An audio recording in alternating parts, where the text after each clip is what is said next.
식물의 기관은 생식기관과 영양기관으로 그렇게 나누어 줍니다. 생식기관은 씨, 꽃, 열매 이런 것들을 우리가 생식기관이라고 하고요.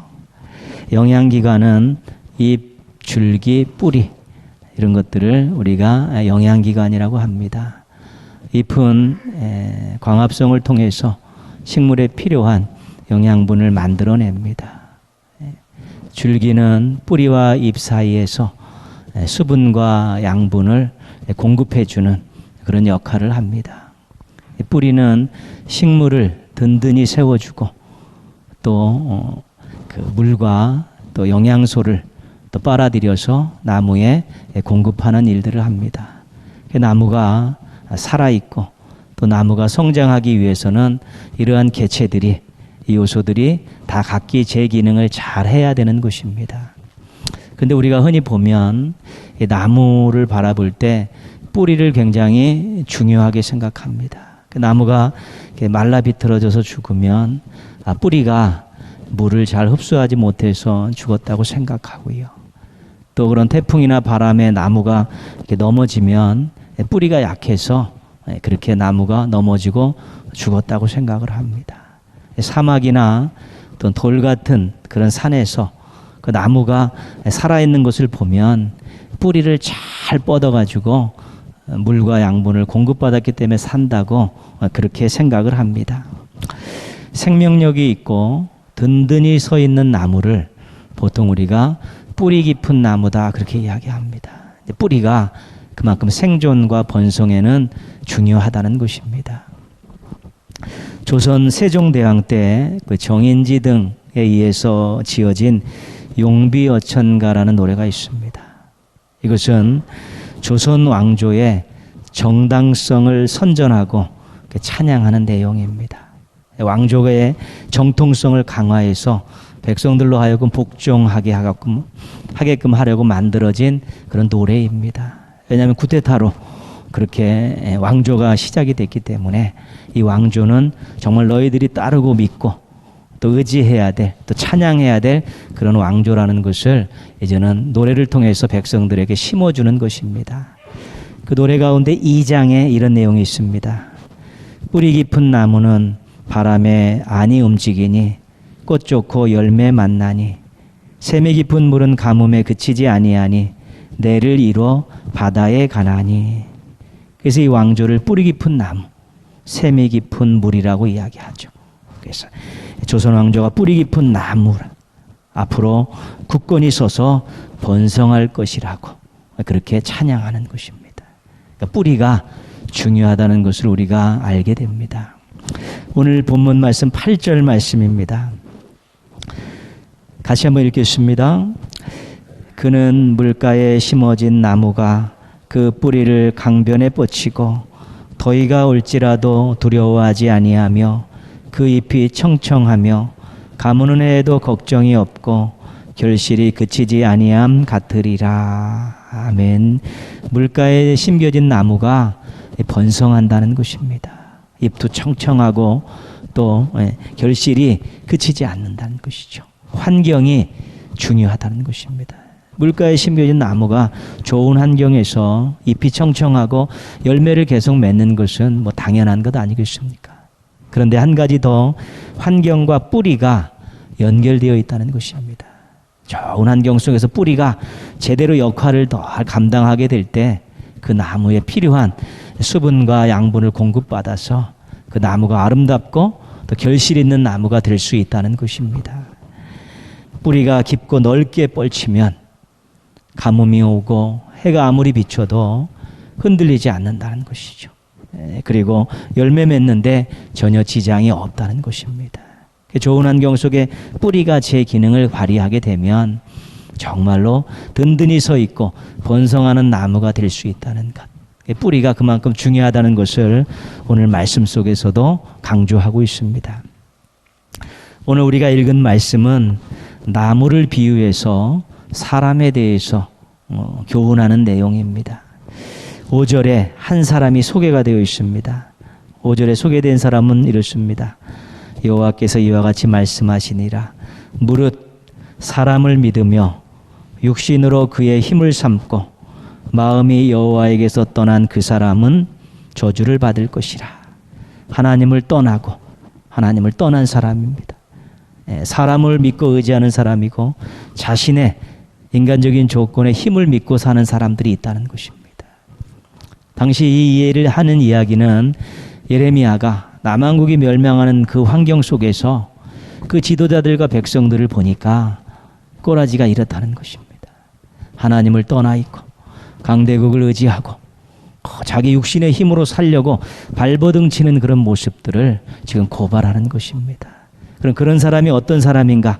비유로 나무에 비유하고 있는데 6절 말씀에 나와 있습니다. 그는 사막의 떨기나무 같아서. 하나님을 떠나서 사람을 의지하고 자기 힘대로 살아가고 자기 마음대로 살아가는 사람들은 사막의 떨기나무 같다는 것이죠. 척박한 환경입니다. 이 떨기나무는 태양볕이 강렬하게 비치면 타버리는 그런 나무입니다. 거센 바람이 불면 떼굴떼굴 굴러다니는 그런 나무입니다.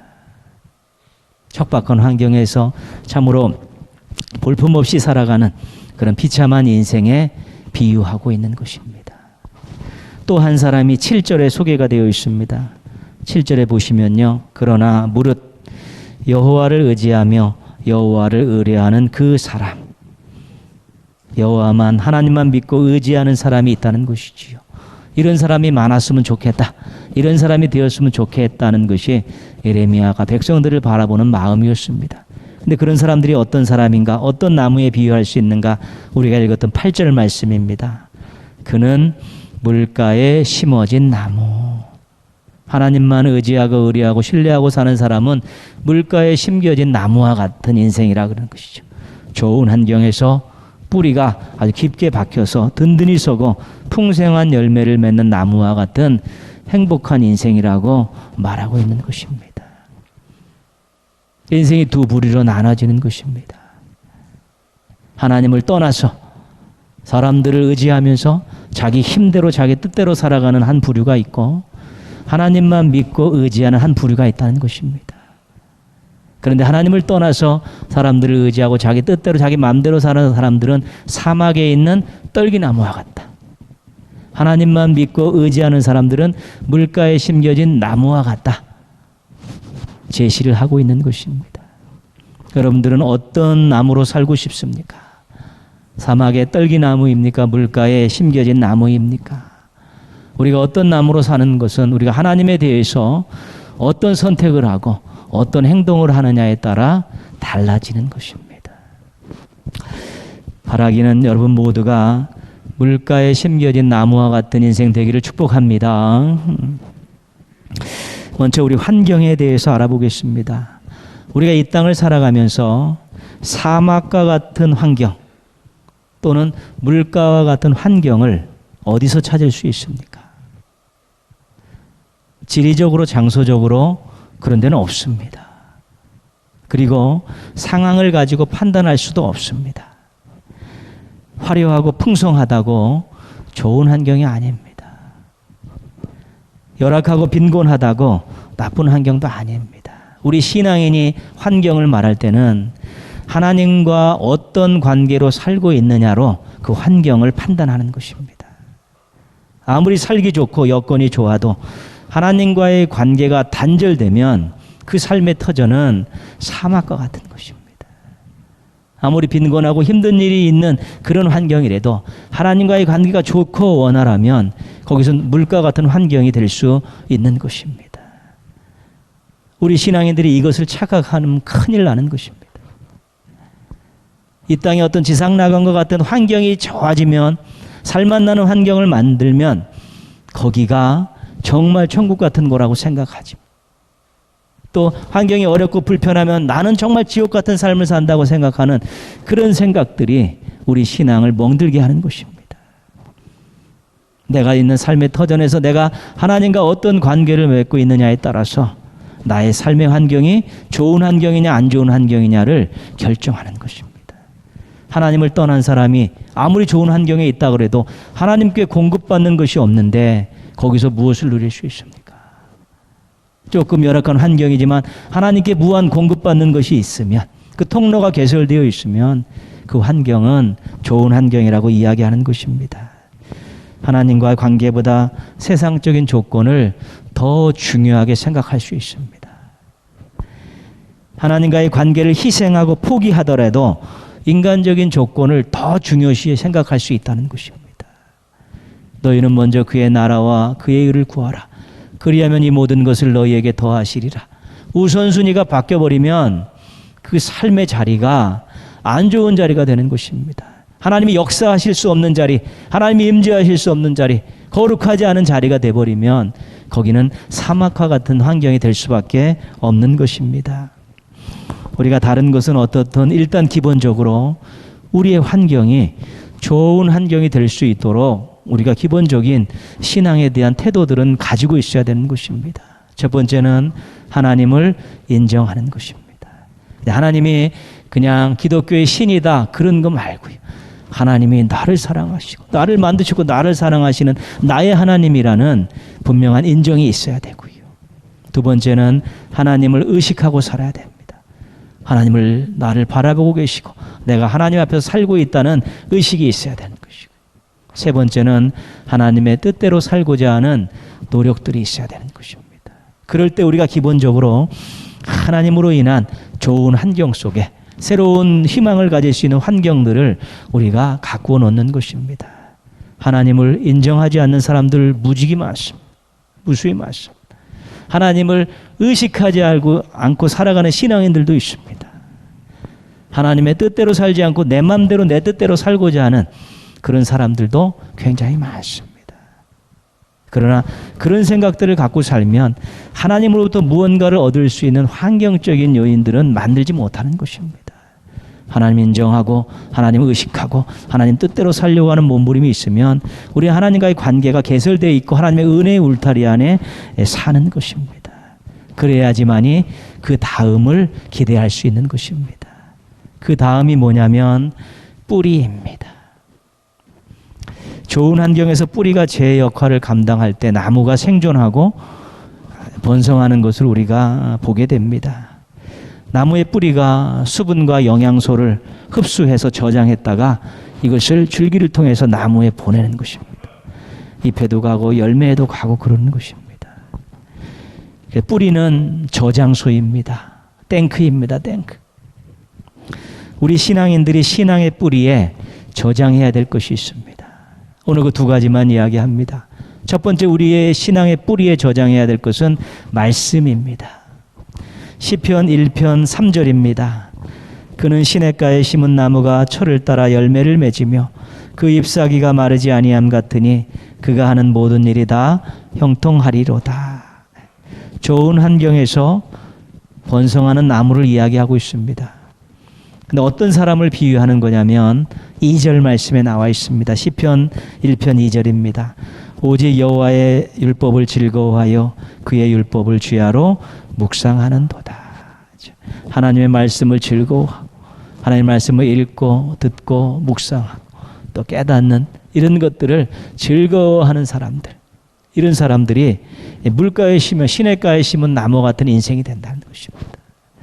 신앙의 뿌리에 말씀이 저장되면 놀라운 일들이 일어나는 것입니다.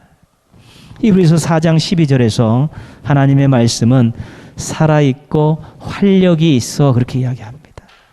하나님의 말씀이 이 책 속에 글자로 존재하는 게 아니라는 것입니다. 교훈집으로 남아있는 게 아니라 하나님의 말씀은 살아있어서 그것을 믿고 읽는 사람들의 인생을 얼마든지 새롭고 아름답게 바꿀 수 있고 살아 움직이는 역동적을 통해서 그 사람의 모든 것들에 좋은 영향력을 끼칠 수 있다는 것입니다. 하나님의 살아있는 말씀이 저장되어 있으면 그 인생의 생명력이 넘쳐날 수밖에 없고 그 인생이 하는 일에 큰 도움을 받을 수밖에 없는 것입니다. 의대에 다니면서 1등, 2등을 다투던 이 두 명의 학생이 자신들이 최고라고 생각하면서 이런 얘기를 합니다. 어떤 환자를 보고 저 사람의 병령이 뭐다 맞추는 그런 내기를 했다고 합니다. 그런데 하루는 이제 병원 복도에 고통스러운 표정으로 허리를 숙이고 엉거주춤 걸어오는 한 남자를 발견했습니다. 그래서 한 학생이 저 사람은 류마티스 관절염이다라고 진단을 했습니다. 또 한 학생이 아니다, 허리 디스크다, 그렇게 진단을 했습니다. 내기를 했기 때문에 결과를 알아보려고 그분한테 이렇게 다가갔는데 그분이 이 학생들을 쳐다보면서 선생님, 화장실이 어디 있나요? 그랬다는 것이죠. 우리의 지식이라는 것이요, 얼마나 한계가 있는지 모릅니다. 우리의 경험이라는 것이요, 얼마나 한계가 있는 것인지 모릅니다. 지식을 의지하고 경험을 의지하면서 실수하고 낭패 볼 때가 많습니다. 그러나 하나님의 말씀은 우리에게 지혜를 줍니다. 우리에게 지혜를 주어서 우리가 제대로 많이 배우진 못했다 할지라도, 또 우리가 여러 가지 어려운 환경에 있다 할지라도 하나님이 주신 지혜를 주시면 잘 선택할 수 있고 잘 판단할 수 있는 것입니다. 그래서 신앙이라는 것은 모든 사람에게 다 열려 있는 것입니다. 은혜로 다 시작된 인생들이 하나님의 말씀을 통해 지혜를 얻고 얼마든지 행복하고 아름다운 인생들을 살아갈 수 있게 되는 것입니다. 하나님의 말씀으로 우리가 위로와 연기를 얻습니다. 하나님의 말씀이 때로는 우리의 삶을 변화시키고 문제를 해결하는 능력으로 나타나기도 합니다. 주의 말씀은 내 발의 등이요 내 길의 빛이니이다. 시편 119편 105절 말씀처럼 하나님의 말씀이 우리를 안내하고 인도합니다. 시험과 유혹이 있을 때 기준점을 마련해주고 담대하게 선언할 수 있도록 하나님의 말씀이 우리에게 승리를 안겨주는 것입니다. 하나님의 말씀이 자신을 아름답게 하고 새롭게 하고 강하게 하고 자신의 인생을 이끌어가고 있다는 것들을 경험하지 않으면 진정한 그리스도인이라고 이야기할 수 없는 것입니다. 우리의 정체성이 뭐냐면 우리는 말씀의 백성입니다. 말씀 때문에 힘을 얻고 말씀 때문에 위로를 받고 말씀 때문에 소망을 갖고 말씀으로 여러 가지 많은 것들을 경험하며 살고 말씀대로 살면서 멋지고 아름다운 인생을 만들어가는 것이 우리 신앙인의 정체성입니다. 지금 왜 세상 사람들과 믿는 사람들이 구별이 안 되냐면 말씀의 탁월함을 경험하지 못하고 보여주지 못해서 그런 것입니다. 우리가 다른 사람들과 믿지 않는 사람들과 구별되는 여러 가지 가운데 가장 중요한 것은 우리가 말씀에 붙들려 살면 생각하는 바, 말하는 바, 행동하는 바가 다 틀리고 고난을 처리하는 방식들도 다 다르고요. 유혹 앞에 욕심 앞에서 그것들을 넘어가고 이겨내는 방법들도 다 다르기 때문에 매력이 있는 것입니다. 무언가 기대하는 것이 있는 것입니다. 그런데 전부 다 살아가는 방식들이 비슷하고 자녀를 키우는 것도 비슷하고 재물을 쓰는 것도 비슷하고 이러니까 매력도 없고 아무것도 없으니까 구별이 안 되는 것입니다. 살아있는 하나님의 말씀을 하나님께서 우리에게 주셨기 때문에 이 말씀으로 우리가 위로받고 용기하고 소망을 갖고 능력을 행사하면서 분명한 기준점을 갖고 말씀대로 살아나게 될 때 저 사람은 그리스도인이라고 이야기하는 것입니다. 그래서 우리의 정체성이 말씀에 있다는 것 잊지 않아야 되는 것입니다. 그런데 말씀을 매일 읽어도 표가 잘 나지 않습니다. 그거 한번 안 읽는다고 또 큰 일이 일어나는 것도 아닙니다. 말씀을 또 이렇게 매일 성실하게 읽어가는 것들, 또 묵상하고 공부하는 것들이 그렇게 만만하지 않습니다. 바쁘니까요. 또 여러 가지 많은 또 생각들이 오고 가니까요. 여기에 함정이 있는 것입니다. 야, 그거 매일 읽는다고 별반 변함이 있냐? 그거 한 번 안 읽는다고 문제 생기냐? 이런 유혹들이 늘 오는 것입니다. 그러나 우리가 표식이 나지 않는 것 같은데, 별반 문제되지 않은 것 같은데 그 말씀 듣고 읽는 것이 우리 신앙의 생명력입니다. 그리고 그것이 위기관리의 능력으로 나타나는 것입니다. 말씀이 없으면 생명력도 없는 것이고 말씀이 없으면 어떤 위기가 났을 때 그것을 치고 나갈 수 있는 힘도 없는 것입니다. 자녀들이 말씀과 가까워지도록 지도하는 것은 너무 중요합니다. 교회 학교는 전쟁입니다. 아이들 관심이 다 다른 데 뺏겨 있고 일주일 내내 쳐다보는 것이 다 다른 것인데 걔네들이 교회에 와가지고 또 예배드리게 하고 또 말씀 또 가르치고 또 기도해주고 사랑해주고 막 이러지만 시간이 딸리고 내용이 딸리는 것이죠. 집에서 아이들 큐티할 수 있도록 매일 한번 읽어보고 기도할 수 있도록 같이 하면서 그렇게 해주셔야지 교회 학교하고 이게 어우러져 가지고 아이들이 정말로 말씀이 저장되어지는 엄청난 인생의 그런 선물들을 그들이 준비할 수 있는 것입니다. 말씀이 저장되지 않고 크면 이 험한 세상에서, 유혹 많은 세상에서 신앙을 어떻게 버텨냅니까? 9학년으로 올라갈수록 점점 인원수가 줄고 고등학교 졸업하고 나면 점점 흩어지는 이런 모습들이 말씀이 없습니다. 저장되어 있는 말씀이 없으니까 헉헉거릴 수밖에 없기 때문에 우리가 우리 자신도 말씀을 저장하게 애쓰고 자녀들도 말씀을 저장하는 그런 모습으로 커갈 수 있도록 수고해야 되는 것 꼭 잊지 말아야 되는 것입니다. 신앙의 뿌리에 말씀 저장하는 데 최선을 다하시기를 바랍니다. 신앙의 뿌리에 저장해야 될 두 번째는 은혜입니다. 은혜. 성경의 권면 가운데 자주 나오는 권면이 있습니다. 잊지 말라. 기억하라. 잊지 말고 기억해야 될 것 첫 번째는 말씀입니다. 약속의 말씀. 그리고 또 두 번째는 은혜입니다. 시편 103편 2절입니다. 하나님의 모든 은택을 잊지 말지어다. 하나님 베푸신 은택을 잊지 말라는 것입니다. 구약 성경에서 권하는 내용은 이런 것입니다. 애굽에서 구원하신 은혜를 잊지 마라. 광야에서 인도하신 은혜를 잊지 마라. 고난 가운데 구원해 주신 은혜를 잊지 말라. 구약에서 수도 없이 반복하는 내용은 그런 것입니다. 이스라엘 백성들의 여기 광야의 삶을 우리가 민수기나 출애굽기를 통해서 보면 그들의 삶은 세제비입니다. 세제비. 늘 그 환경 앞에서 불평하고 원망하기 바쁜 것이지요. 애굽에서 하나님께서 바로의 손아귀에서 구원해 주셨습니다. 상상도 할 수 없는 일이 일어났는데 홍해 앞에서 또 불평하고 또 원망하는 것이지. 홍해를 건너게 하셔서 광야에 들어갔는데 먹거리가 없는데 또 불평하고 원망하는 것입니다. 애굽 세계 대제국의 그 왕의 그 권력에서 우리를 구원하신 하나님께서 이것을 못 건너게 하실까? 애굽의 왕의 우리를 구원하셨고 홍해를 건너게 하신 하나님께서 이 정도의 먹거리도 해결하지 못하실 것인가? 그런 생각이 아니라 늘 세제비입니다. 일이 닥칠 때마다 어떻게 하면 좋을까 불평하고 원망하는 것이죠. 뭐가 없어서요? 은혜가 저장되어 있지 않은 것입니다. 과거에 강하게 백이라는 은혜를 받았는데 지금 열이라는 그런 문제 앞에서 여전히 불평하고 원망하고 의심하고 있으면 은혜를 잊어버린 것입니다. 은혜를 잃어버리면 그런 일이 생겨나는 것이죠. 왜 은혜를 잊지 말고 기억해야 합니까? 하나님의 은혜를 기억할 때 그 사랑을 다시 확인할 수 있는 것입니다. 아, 하나님이 나를 그렇게 사랑하고 계셨구나. 그 은혜를 기억할 때 하나님의 능력을 다시 확인하는 것입니다. 인간이 할 수 없는 일을 행하시는 분이 하나님의 능력이구나.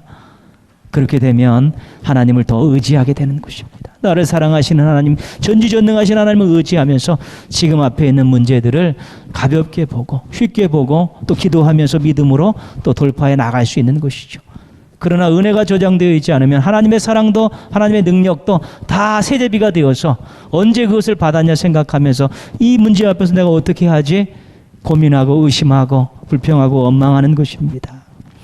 사도 바울이 이런 고백을 합니다. 나의 나된 것은 하나님의 은혜다. 그죠? 나의 나된. 지금 내가 복음을 전하는 이러한 그런 사도의 삶을 사는 것은 하나님의 은혜다. 그렇게 이야기하는 것이죠. 무슨 말씀이냐 하면 죄악 가운데서 그리스도인들을 핍박하던 자신, 죄악 가운데 있는 자기를 찾아오신 부활하신 예수님의 은혜를 잊지 못하는 것입니다. 핍박자였던 자신을 거룩한 하나님의 사도로 세우신 하나님의 은혜를 잊지 못하는 것입니다. 힘들 때, 꾀가 날 때, 편히 쉬고 싶을 때, 또 고난 가운데서 그 은혜를 생각하면서 다시 분연히 일어나서 생명 바쳐서 그가 순교라는 그 자리에 이를 때까지 끊임없이 충성하며 살았던 것인데, 내가 이렇게 생명 바쳐 충성하며 살았던 것은 하나님의 은혜 때문입니다. 무슨 은혜요? 자기에게 새로운 인생의 기회를 주시고 자신의 사도로 세우셨던 그런 하나님의 은혜 때문에 자신이 결코 쉬지 않았다는 것이고 충성할 수밖에 없었다고 그렇게 고백하는 것입니다. 은혜를 잊지 않고 기억했기 때문에 사도 바울은 자신에게 맡겨진 귀한 일들을 충성스럽게 잘 감당할 수 있었던 것입니다. 우리가 인생 살면서 어려운 일이 있을 수 있고 또 죄일 하면서 힘든 일 만날 수 있습니다. 가장 간단한 방법, 잊어버리면 됩니다. 아니면 도망가 버리면 되는 것이고 외면해 버리면 되는 것입니다. 그러면 쉽죠. 모든 일은 간단합니다. 그 자리를 떠나버리면 쉬운 것입니다. 우리 그럴 수 없습니다. 베푸신 은혜를 알기 때문에, 그 은혜 때문에 살아왔음을 알기 때문에 어렵고 힘들어도 그 자리를 지키고, 어렵고 힘들어도 그런 삶을 살아내고, 어렵고 힘들어도 그런 모든 일들을 부딪히면서 해결하는 것입니다. 그럴 수 있는 것입니다. 왜요? 하나님의 사랑과 능력이 여전히 함께 하심에 대한 확신이 있으면 그럴 수 있는 것입니다. 은혜는 어디서나 받을 수 있습니다. 장소 불문입니다. 은혜는 언제든지 받을 수 있습니다. 시간과 시기에 상관이 없습니다. 은혜는 그렇기 때문에 평생 받을 수 있는 것이죠. 받아왔고 지금 받고 있고 앞으로도 받을 수 있는 것입니다. 최고의 선물입니다. 지금도 하나님의 은혜는 계속되고 있는 것인데, 없는 게 아니라 우리가 모르거나 모른 채 하거나 못 찾았을 뿐이지 하나님의 은혜는 계속되는 것입니다. 그것을 잘 찾아서 우리가 잘 신앙의 뿌리에 저장을 해놓는 일들을 평상시에 많이 해놓을 때 그것이 얼마나 큰 유익이 되는지 모릅니다. 받아왔고 받고 있고 그 받을 은혜들 신앙의 뿌리에 잘 저장하시기를 바랍니다. 뿌리가 비어 있으면 빈털터리 인생입니다. 우리의 주머니가 비어서 빈털터리 인생이 아닙니다. 우리의 신앙의 뿌리에 말씀도 없고 은혜도 없으면 빈털터리 인생입니다. 사람 의지하고 살 수밖에 없고요.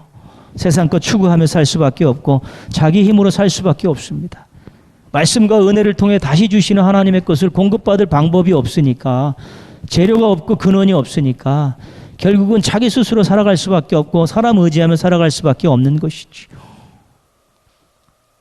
사막에 있는 떨기나무 같은 인생이 그런 인생입니다. 신앙의 뿌리에 말씀과 은혜가 저장되어 있으면 충만합니다. 말씀 충만, 은혜 충만입니다. 그러면 현재의 삶에 당당할 수 있습니다. 그리고 미래의 삶에 소망을 가질 수 있는 것입니다. 하나님의 말씀의 약속의 말씀, 또 하나님 베푸셨던 은혜를 생각하면 지금 당하고 있는 해결해야 될 문제들이 그렇게 크게 보이지 않는 것이죠.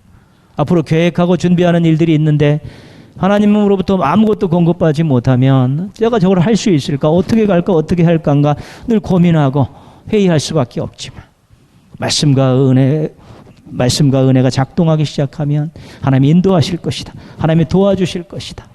나를 구원하신 하나님, 나의 어려움을 극복하게 하신 하나님, 또 나에게 이런 약속의 말씀을 주신 하나님을 알게 되면서 더 신뢰하고 더 믿음을 가지고 소망을 가지고 노력하며 살 수 있게 되는 것입니다.